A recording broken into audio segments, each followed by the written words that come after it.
हरे कृष्णा परम जय दे श्री कृष्ण संकीर्तनम जय श्रील गुरुदेव श्रीमद् பாகவதம் 10வது ஸ்கந்தம் வெண்ணெய் திருட்டு லீலை பற்றி பார்க்கிறோம். பகவான் யாரை சொந்தமாக்கிக்க விரும்புகிறாரோ அவங்களுக்கு தப்பு செய்கிற புத்தி இருக்காது. கிருஷ்ணரை நம்பாதவனுக்கு தான் நிறையா விதிமுறைகள் இருக்கு. கடவுளுடைய கட்டளை அஞ்ஞானிகளுக்கு தான். உலகத்துல அத்தனைக்கும் சுவாமி பகவான் ஸ்ரீ கிருஷ்ணர் தான். அப்படி இருக்கும்போது அவருடைய திருட்டு லீலைகள் அப்படிங்கிறது எதற்காக? அதை நல்லா புரிஞ்சுக்கலாம். நண்பர்கள்ட்ட விளையாட்டு, சண்டை, திருட்டு இதுகெல்லாம் அன்பை விருத்தி செய்யும். அப்படிப்பட்ட மனப்பாங்கு கொண்டவங்களை பிருந்தாவனத்தில் பிறக்க வச்சு அவங்க கிட்ட தான் பகவான் இந்த திருட்டு லீலைகளை செய்து ஆனந்தத்தை ஏற்படுத்துறார். பொதுவாக சரீரத்தோட விளையாடுறவன் பாபம் செய்ய வாய்ப்பு உண்டு. ஆத்மாவோடைய அந்த பாவனையில விளையாடுறவனுக்கு பாபம் பண்ண முடியாது. பகவான்கிட்ட பிரேம கொள்றவங்க அவரோட விளையாடுறாங்க. இதில் படிக்கிற போது பசங்கள்லாம் விளையாட்டுத்தனமா சண்டையில் கொஞ்சம் தீவிரமாகும் போது, நான் விளையாட்டுக்கு தானே சேர்ந்தேன், ஏன் இப்படி கோவப்படுற அப்படின்னு சொல்லுவாங்க. ஒருத்தருடைய சாப்பாட்டு பாத்திரத்தை எடுத்து அதில் இருக்கிறதான் சாப்பிட்டுட்டு அதுக்குள்ள பழைய குப்பை பேப்பரெல்லாம் அள்ளி வச்சு மூடிட்டு ஏமாற்றி விளையாடுறதும் உண்டு. மறைஞ்சிருந்து பார்ப்பாங்க. அவங்க சாப்பிட்ற போது திறந்தாச்சுன்னா உள்ள குப்பை தான் இருக்கும். அவங்க முகம் எப்படி மாறுதுங்கிறத தூரத்துலேருந்து பார்த்து ரசிப்பாங்க. இதெல்லாம் விளையாட்டில் அனுமதி இருக்கு. இதன் மூலமாக அன்பு அவங்களுக்குள்ள இன்னும் ஜாஸ்தி ஆகுது. இப்படிப்பட்டவங்களை தான் பிருந்தாவனத்தில் பிறக்க வச்சு அவங்க கிட்ட இந்த லீலைகளை பகவான் செய்கிறார். இதே போல மனப்பாங்கு அவங்க கிட்ட அது பரிவர்த்தனை ஆகுது. பகவான்கிட்ட யாருக்கு பிரேமம் இருக்கோ அவங்க கிட்ட தான் இந்த விளையாட்டெல்லாம் அவர் பண்றார். இதே போல யாருக்கு பகவான் மேல நம்பிக்கை இருக்கோ, பகவானை அடையணுங்கிற ஆசை இருக்கோ அவங்களுக்கு இந்த லீலைகள்லாம் உதவி பண்ணுது. பகவான் முன்னிலையில ஒருவேளை பாவம் நிகழுதுன்னே வச்சுக்கிடுவோமே, அதுக்கு பொறுப்பு பகவான் தான். இப்போ திருடுறதுக்காக ஒரு குழு உருவாக்குறார் கிருஷ்ண தலைமையில. மண்டலின்னு சொல்லுவாங்கல்ல, திருட்டு மண்டலி. கோபியர்கள் பால், தயிர், வெண்ணெயை எடுத்துக்கிட்டு எந்த பக்கம் போவாங்க, எப்போ வருவாங்க, எந்த பாதைக்கு போய் வர்றாங்க, இதுகளுக்கெல்லாம் ஒரு அட்வான்ஸ் பார்ட்டி மாதிரி ஒரு குழுவை ரெடி பண்ணுறாங்க. இதுகளுக்கெல்லாம் கண்ணன் தான் தலைமை. இதே மாதிரி கோபியர்களும் கண்ணனை தரிசிக்கிற ஆவல்ல அந்த பாசாங்கு தரிசிக்கணுங்கிற ஆவல்ல அவங்க ஏதாவது ஒரு பாசாங்கு, ஏதாவது ஒரு ஐடியா வச்சுக்கிட்டு யசோதா வீட்டுக்கு காத்தாலே வாரது, இல்லாட்டி அந்த கண்ணன் போகிற பாதையில் இவங்களும் அந்த பாதைக்கே போகிறது, எதிர் திசையில் வாரது, இது மாதிரி அவங்களும் செய்கிறாங்க. அவங்க யசோதை கிட்ட பசுக்களை கறக்கு முன்னாடியே உன் பிள்ளைய கன்றுகளை கறந்து விட்டுருதான், பாலை பூரா அது குடிச்சிருது, என்னதான் செய்யணும்னு தெரில அப்படின்னு புலம்புறாங்க. வீடுகளில் திருடிட்டு வெண்ணெய், பால், தயிர் திருடிட்டு நண்பர்களுக்கு கொடுக்குறான், குரங்குகளுக்கு கொடுக்குறான், பங்கு போட்டு சாப்பிட்றாங்க. வீட்டில் ஒன்றும் இல்லாட்டி தூங்குற பிள்ளைய, தொட்டில் கிடக்கிற பிள்ளைய கிள்ளி விட்டுட்டு ஓடிடுறாங்க. எவ்வளோ உயரத்தில் உரியில வச்சாலும் எப்படியாவது திருடிடுறாங்க. இப்படி புகார் சொன்னாங்க. இப்போ யசோதா இருட்டில் ஒழிச்சு வைக்க வேண்டியதானே, இருட்டான இடத்துல மறைச்சி வைக்க வேண்டியதானே அப்படின்னு சொல்றா. கோபி இருட்டு அவனை தடுக்க முடியல அப்படின்னு சொல்றா. கோபியர்கள் போன பிறகு யசோதா கண்ணனை மடியில கடத்தி இதை பத்தி கேட்குறா. கண்ணுக்குட்டியெல்லாம் அவுத்து விட்டியா முன்னாடியே போயிட்டு கறக்கும் முன்னாடின்னு கேட்டா. அப்போ சரியான சமயத்துக்கு காத்திருந்து அதுகளை விடுவிக்கிறதோட ஏக்கத்தோட இருக்கிற அந்த கன்றுகளை கொஞ்சம் முன்னாடியே விடுவிச்சா அது தப்பா அப்படின்னு சொல்லி கேட்குறாரு. இதோட இதுல ஒரு முக்கிய கருத்து முக்தி விஷயத்துல கூட நம்ம பொருத்தி பார்க்கலாம். ஒரு ஜீவன் கடவுள அடையணும் அப்படின்னு ஏங்கும்போது, அவன சீக்கிரமா விடுவிக்கிறது தானே நல்லது. அந்த கன்றுகள்லாம் எவ்வளோ நேரமா கத்திக்கிட்டு இருக்குது. சீக்கிரம் அம்மாட்ட போகணும் அப்படின்ட்டு. இப்படி பரமாத்மாவ சேரணும்னு ஏங்குற ஜீவன ரூல்ஸ் படி விடுவிக்கணும் அப்படின்னா லேட் ஆகும். கிரம முக்தின்னு சொல்லுவாங்க. அதுக்கு சீக்கிரமா அவன விடுபடுத்த நான் விரும்புறேங்கிறத மறைமுகமா சொல்றார். ஒரு ஜீவன் சூத்திர வர்ணத்துல பிறந்திருக்கான்னு வச்சுக்கலாம். இயல்புலயே அவனுக்கு பாபத்த நோக்கி, வீழ்ச்சிய நோக்கி தான் மனசு போகும். ஆனா அவன் நல்ல முறையில சூத்திரர் அப்படின்னா அவங்கலாம் கடின உழைப்பாளிகள். எல்லாருக்குமா பாடுபடக்கூடியவங்க. அ அ அலைஞ்சு, திரிஞ்சு, உடல் வருத்தி இப்படிலாம் பாடுபடக்கூடியவங்க சூத்திரர்கள். இவங்களால சொசைட்டி சமுதாயத்துல நெறைய வேலைகள் நடக்குது. இவங்க சேவைய மட்டும் செய்றது தான் இவங்களோடது. அ ஏதாவது வேலைய பார்த்துக்கிட்டே இருக்கணும். அப்போ இவனுக்கு இயல்புலயே அந்த உழைக்கிற ஆற்றல் ஜாஸ்தி. ஆனா அவன சுகவாசி மாதிரி ஆக்கிட்டா பாபத்திலே அவன் புத்தி ஓடும் அப்படின்னு சொல்றாங்க. அவன் நல்ல முறையில சேவை செஞ்சா அடுத்து வைசிய வர்ணத்துல பிறவி கிடைக்கும். வைசியன் அதேபோல வைசியனா பிறந்த பிறகு அவன் தன்னுடைய தராச சமமா பிடிச்சு, நீதிப்படி அவன் வாழ்க்கை நடத்தியிருந்தான்னா, அடுத்த பிறவில சத்திரியனா பிறக்கிறான். அதே சத்திரிய வர்ணத்துல பிறந்த அவன் தர்ம நெறிகள நல்லா பரிபாலனம் செய்தான்னா, அடுத்த பிறவில பிராமண வர்ணத்துல பிறக்கலாம். அந்த பிராமணன் நல்ல ஒழுக்கமுடையவனா வாழ்ந்தா, அக்னிஹோத்திரம் செய்ற பிராமணனா பிறக்க முடியும். அவனே அடுத்த பிறவில பிரம்ம தலத்துல இருக்கிற யோகியா மாறுறான். அப்படிப்பட்ட யோகி நன்னடத்தை, யோக பயிற்சி, பிரம்ம சிந்தனை இதுகளோட வாழ்ந்தான்னா, இன்னும் 1, 2 பிறவிகள் எடுக்க வேண்டி வரும். அந்த 1, 2 பிறவிகள் கூட எதுக்காகன்னா, அப்போ அவன் இப்ப செய்ற செயல்கள், ஏற்கனவே சேர்த்து வைத்திருந்த வினை பயன்கள், இனி எதிர்கொள்ள வேண்டிய கர்ம விளைவுகள் அத்தனையும் மீதமில்லாம காலி பண்ண பிறகு, சுத்த ஜீவனா அந்தஸ்து பெற்று, அதுக்கப்புறம் தான் முக்திங்கிறது கிடைக்கிறது. இது கிரம முக்தி மார்க்கம். படிப்படியா போறது. அடுத்து சத்திய முக்தி மார்க்கம்னு ஒண்ணு இருக்கு.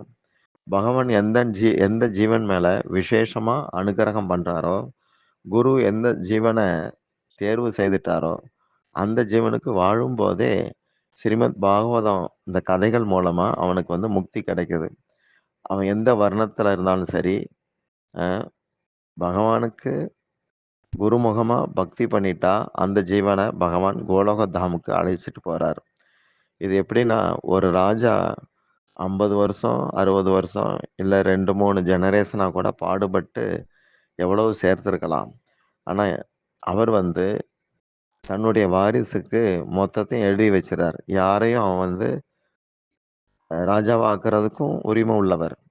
அது மாதிரி தான் கிருஷ்ணர் அவருடைய கருணை இப்படி செயல்படுது. பிரேம பலத்தால வைஷ்ணவர்கள் கிருஷ்ணர்ட்ட போறாங்க அப்படிங்கிறது கருத்து. பகவானுக்கு சாதனையை விட பணிவுடையவனா இருந்தா ரொம்ப பிடிக்குது. ஏன்னா பணிவுடையவன் எத்தனை சாதனை பண்ணாலும் தன்னை ஒன்றுமற்றவனாகவே கருதுவான். இந்த காரணத்தால அவனுக்கு அபிமானம் இருக்காது. தன்னை ஒன்றுமற்றவனா அவன் கருதும்போது, பகவான் அவன ஏதாவது உடையவன் ஆக்குறதுக்காக அவர் கருதுறார்.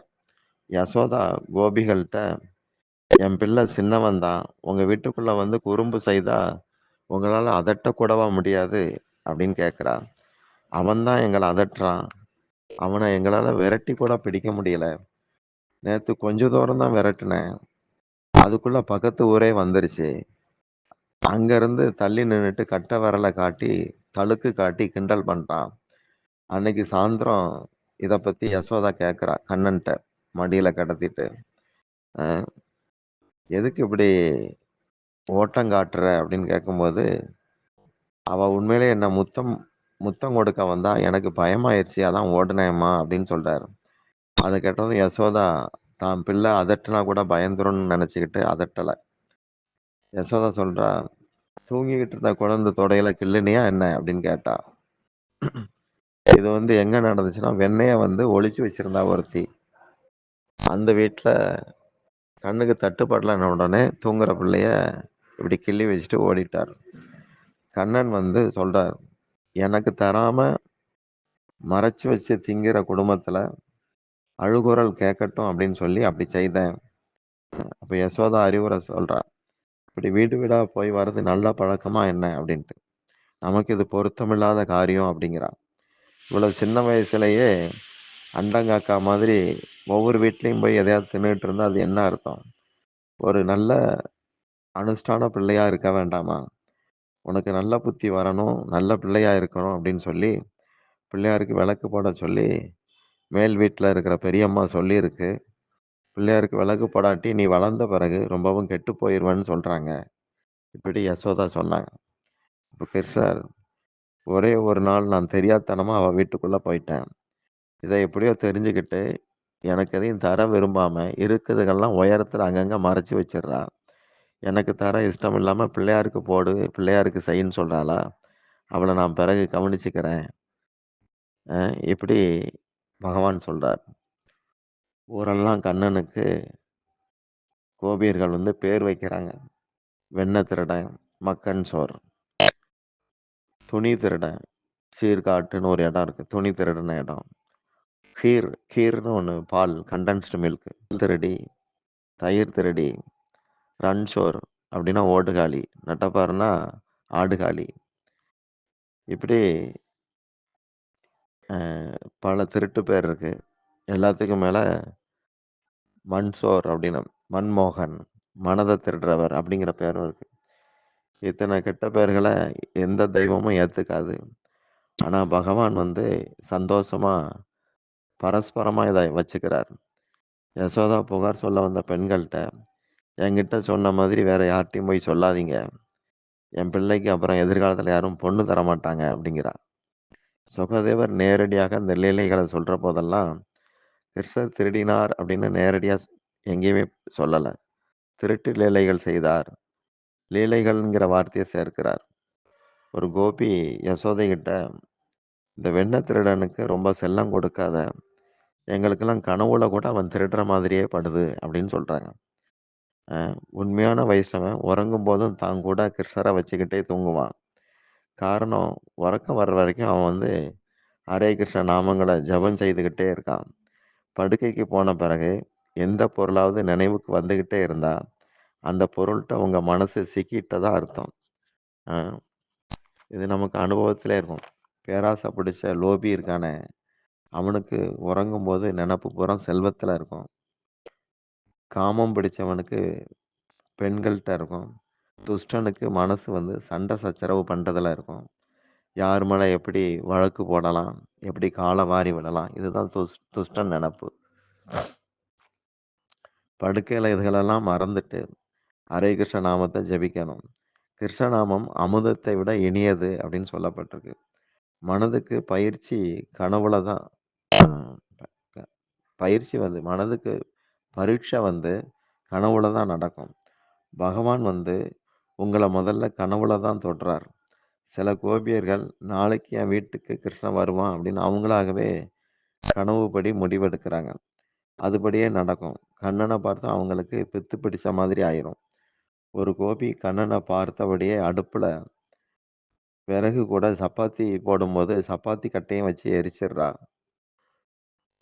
இன்னொரு கோபி குழந்தைக்கு உரியில இருந்து இனிப்பு பண்டத்தை எடுத்து பரிமாறினா திரும்ப பானையை உரியில வைக்கணும். அந்த நேரம் பார்த்து வாசல் வழியா கண்ணன் உள்ள வர அந்த சந்தோஷத்துல பானையை திரும்ப தூக்கி உரியில வைக்கிறதுக்கு பதிலா குழந்தைய தூக்கி உரி மேல வச்சுட்டா. கிருஷ்ணர்கிட்ட உங்களுக்கு பிரேமை வந்துருச்சுன்னா அவர் இனி உங்களால மறக்கப்பட முடியாதவர் ஆகிறார்.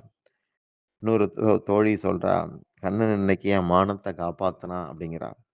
எப்படி என்ன நடந்துச்சுன்னு யசோதா கேட்க, அந்த சகி சொல்றா, ஹரே கிருஷ்ணா நாமங்களை நாள் பூரம் ஜபிக்கிறது எனக்கு வழக்கம். சமைக்கும் போதும் அப்படிதான் செய்வேன். திடீர்னு ஒரு விருந்தினர் வர வீட்டில் இருந்த என்னோட கோபக்கார மாமனார் மத்தியானம் 2 மணிக்குள்ள வருவான். சமைச்சு வை, நாமத்தை சொன்னேன், மெய் மறந்து இருந்தேன் அப்படின்னு சொல்லி சமையலை கெடுத்துறாத, எதையாவது மாத்தி கித்தி போட்டுறாத அப்படின்னு சொல்லிட்டு போயிட்டார். நான் நாமம் செய்துக்கிட்டே சமையல் செய்தேன். ரொட்டி மாவு பிசையும் போது நாமம் சொன்னேன். ரொட்டிய சுடுற போதும் நாமம் சொன்னேன். சப்பாத்தி செய்யும்போது.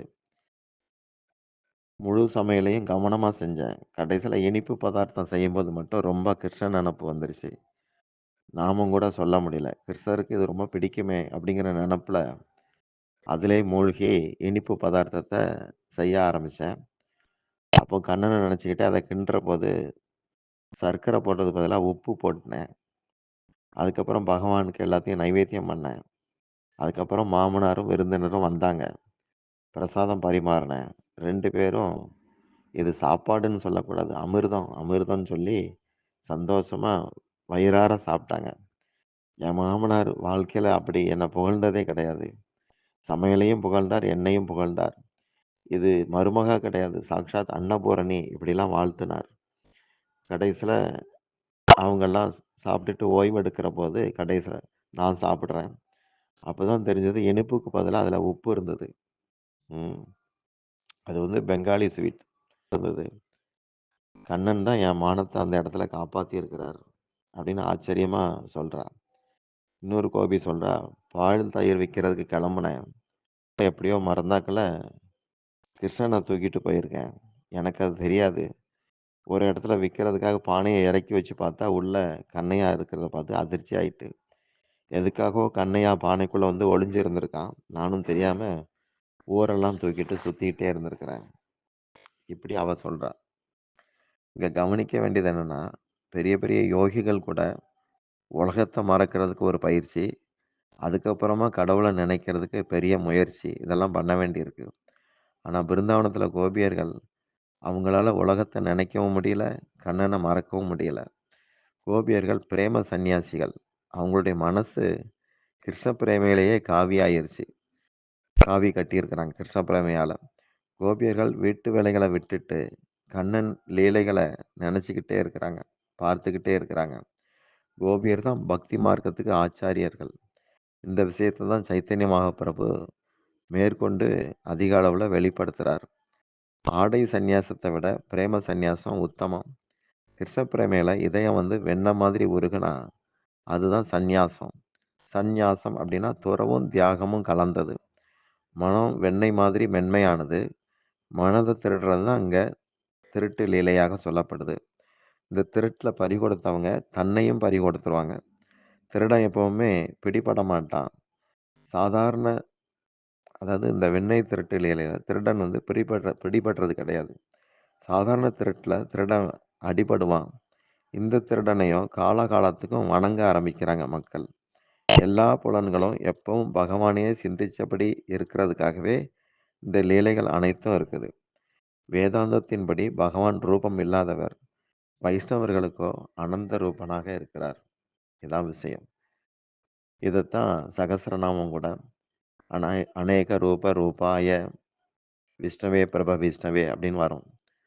அ இப்படி பகவான் வந்து அனந்த ரூபனா இருந்து பக்தர்கள்ட்ட லீலைகள காட்டுறார். ஹரே கிருஷ்ணா.